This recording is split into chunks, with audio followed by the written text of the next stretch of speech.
अब चुनावी राज्य बिहार की फाइल खोलते हैं। पिछले 24 घंटे में बिहार ने नीतीश चिराग सियासी विवाद में कई उतार चढ़ाव देखे हैं। पॉलिटिकल पंडित भी नहीं समझ पा रहे थे कि नीतीश कुमार के मन में क्या चल रहा है, वो क्या करने वाले हैं।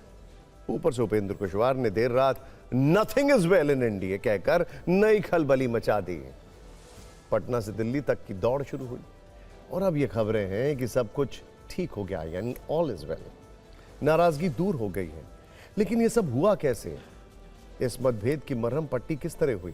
पूरी इनसाइड स्टोरी हम आपको बताते हैं। कल तब शुरू हुआ जब नीतीश को पता चला कि उनके कोटे की कुछ सीटें चिराग के खाते में चली गई हैं। ये तो हमने आपको कल भी बताया था। इसके बाद सीएम ने न केवल अपने वरिष्ठ नेताओं को फटकार लगाई, बल्कि उन सभी सीटों पर अपने प्रत्याशी घोषित कर दिए जो चिराग के लिए तय किए गए थे। यह भी हमने एक्सक्लूसिवली कल दिखाया।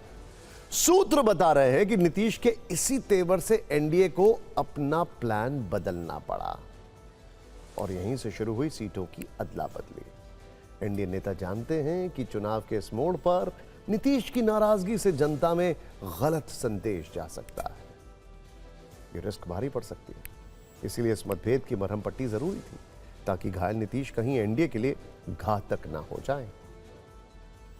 नीतीश राजनीति के मंझे हुए खिलाड़ी हैं। उन्होंने विवाद वाली सीटों पर अपने उम्मीदवार उतारकर ऐसा प्रेशर बनाया कि जेडीयू को वो सीटें मिल गईं जो वो चाहते थे। इनमें गायघाट, सोनबरसा, राजगीर जैसी सीटें थी। सूत्र बताते हैं कि इसके बदले चिराग को दूसरी सीटें देकर संतुष्ट कर दिया गया। गठबंधन में तय फॉर्मूले के मुताबिक उनकी पार्टी को भी 29 सीटें मिल गई हैं।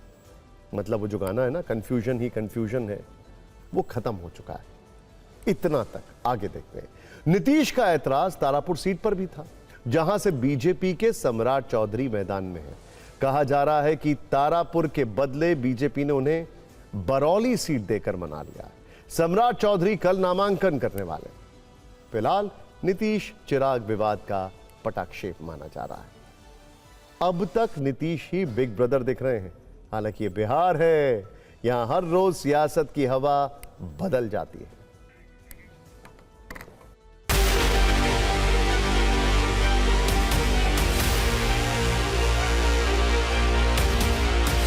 मुख्यमंत्री जी का कल से चुनाव प्रचार अभियान भी शुरू हो जाएगा। हर एक लिहाज से पूरा एनडीए यूनिफाइड है, एक है, क्योंकि पर्पस है नीतीश कुमार जी के नेतृत्व में सरकार बनाना। कहीं कोई समस्या नहीं है। कन्फ्यूजन उन लोगों को है जो स्वार्थ के गठबंधन, महाठगबंधन बना के बैठे हैं। वो जैसे उनका अपना स्वभाव है, वही स्वभाव से लोग को देखते हैं। मजबूती से हम चुनाव लड़ेंगे, जीतेंगे। वहाँ दूसरी ओर तो आग लगी है। अब कोई दमकल काम नहीं कर रहा है एनडीए का आग बुझाने में। अब भले नहीं कुछ बोल रहे हो कुर्सी के लोभ में, लेकिन दर्द तो आदरणीय मांझी जी, आदरणीय उपेंद्र कुशवाहा जी का छलक ही रहा है। अब ये एनडीए की नाव डूबनी तय है। सब ठीक है, एनडीए की बड़ी विजय होगी।